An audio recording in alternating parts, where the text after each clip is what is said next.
పితా పుత్ర పవిత్రాత్మనామమున ఆమెన్.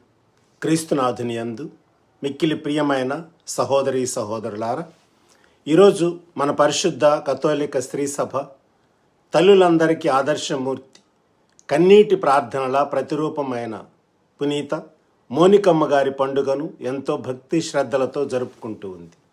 ఈ శుభదినాన మనం ధ్యానించిన లూకా శుభవార్త 7వ అధ్యాయం 11వ వచనం నుంచి 17వ వచనం వరకు.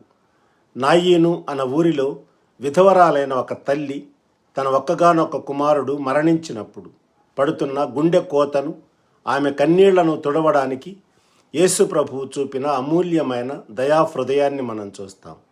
యేసు ప్రభు ఆ పట్టణపు ద్వారాన్ని ప్రవేశించినప్పటికీ చనిపోయిన ఒక చిన్నవారిని మోసుకొని పోతూ ఉన్నారు. ఆ తల్లి పడుతూ ఉన్న వేదనను చూసి ప్రభువు ఆమెపై ఎంతో జాలిపడి ఏడవవద్దమ్మా అని ఓదార్చారు.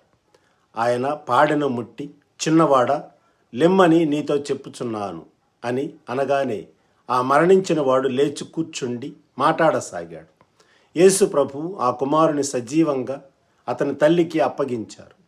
ఈ అద్భుతం దేవుడు కన్నీరు కార్చే తల్లుల ప్రార్థనలను, వారి ఆవేదనను ఎప్పుడూ అలక్ష్యం చెయ్యడు అని మనకు నిరూపిస్తూ ఉంది.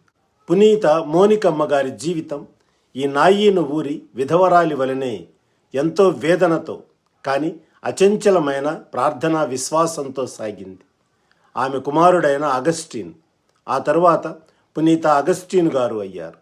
చిన్నతనంలో దేవునికి దూరమై పాపపు జీవితంలో దుర్మార్గపు మార్గాలలో తిరుగుతూ తన ఆత్మను చంపుకున్నాడు. ఒక తల్లిగా మోనికమ్మ హృదయం తల్లడిల్లిపోయింది. కానీ ఆమె అధైర్యపడలేదు, ఆశను కోల్పోలేదు.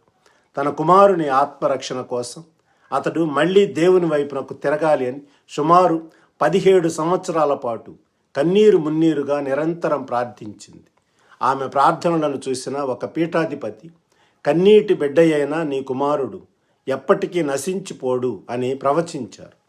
సువార్తలో నాయీను విధవరాలి కుమారుని శవాన్ని చూసి యేసు జాలిపడినట్లే మోనికమ్మ కన్నీళ్లను చూసి దేవుడు ఆమెపై కరుణను చూపారు. అగస్టిన్ గారి హృదయాన్ని మార్చి అతనికి ఆధ్యాత్మిక పునర్జన్మను ప్రసాదించారు.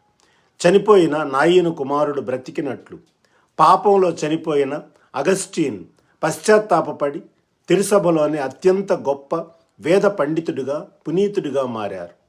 దేవుడు ఆ కుమారుని సజీవంగా ప్రార్థించిన ఆ తల్లికి అప్పగించారు. ప్రియ సహోదరి సహోదరులారా, పునీత మోనికమ్మ గారి పండుగ ఈరోజు మన కుటుంబాలకు, ముఖ్యంగా తల్లులకు ఒక గొప్ప సందేశాన్ని ఇస్తూ ఉంది. మన కుటుంబాలలో బిడ్డలు దేవునికి దూరం అయిపోయినప్పుడు, ప్రార్థనలు విస్మరించినప్పుడు మనం వారిని విమర్శించటం కాదు, మోనికమ్మలాగా మోకాళ్లపై నిలబడి కన్నీటితో దేవుని సన్నిధిలో పోరాడాలి. విసుగు చెందక ప్రార్థించే హృదయం ఉంటే ఎంతటి కఠినమైన పాపి హృదయమైన దేవుని కృప వలన మారుతుంది అని ఈమె జీవితం మనకు చాటి చెప్తుంది. దేవుని కాలంలో ఆయన తప్పక మన ప్రార్థనలకు జవాబుని ఇస్తారు.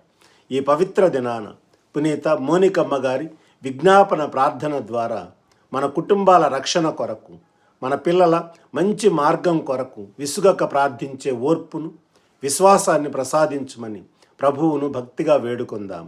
మన కన్నీటి ప్రార్థనల ద్వారా మన ఇండ్లను దైవ మందిరాలుగా మార్చుకుందాం. ఈ పరిశుద్ధ అమ్మ ఆశీస్సులు మన కుటుంబాలన్నిటికీ, ముఖ్యంగా చిన్న బిడ్డలకు సదా తోడై ఉండునుగాక. పిత పుత్ర పవిత్రాత్మ నామమున ఆమెన్. God bless you.